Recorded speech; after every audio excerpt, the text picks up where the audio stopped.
Did you come from a musical family? I did not. My father was total Harley Davidson motorcycle guy.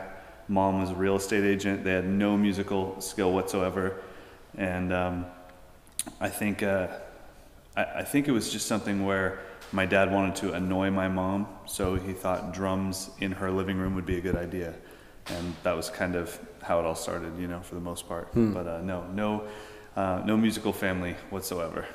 So you didn't choose to play the drums chose you? It was a school band thing. I started on clarinet because it's a very cool instrument, and chicks dig clarinet players.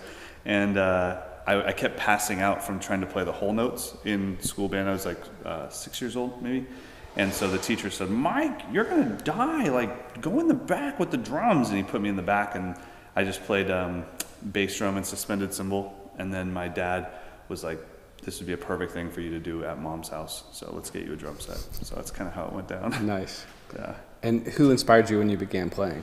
As far as other drummers, or it could be anybody, anything. no, I think it was drummers in general. Like, I would go to Disneyland and they'd have a house band, and I would just stare at the drummer the whole time.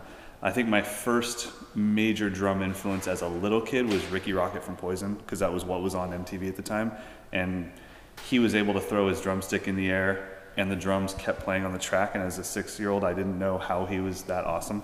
And then my first, I think, major drum influence was Phil Collins. That was the first guy that I actually started studying what he played, how he played it, and just fell in love with everything he did. To this day, he's still my favorite drummer, and that doesn't mean I think he's the best drummer. It's just, when I watch him play, I just go, wow, what a cool choice. He makes better choices than most people. Was it old Phil or later Phil? It was, it was a little bit of both. I mean, I got into the Brand X stuff. I got into everything he did, even when Peter was still singing in Genesis.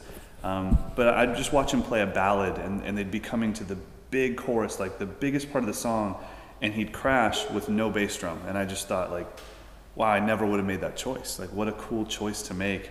And so I think I was always infatuated with his choices. In the Air Tonight, he could have done a billion fills, but he picked one that everyone on earth could air drum in an arena. And I thought that was a smart choice to go jatoom, jatoom, jatoom, jatoom.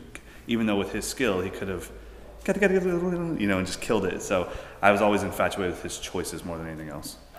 At what point as an educator did you start having, I guess I should say, what point did you start having educator influences?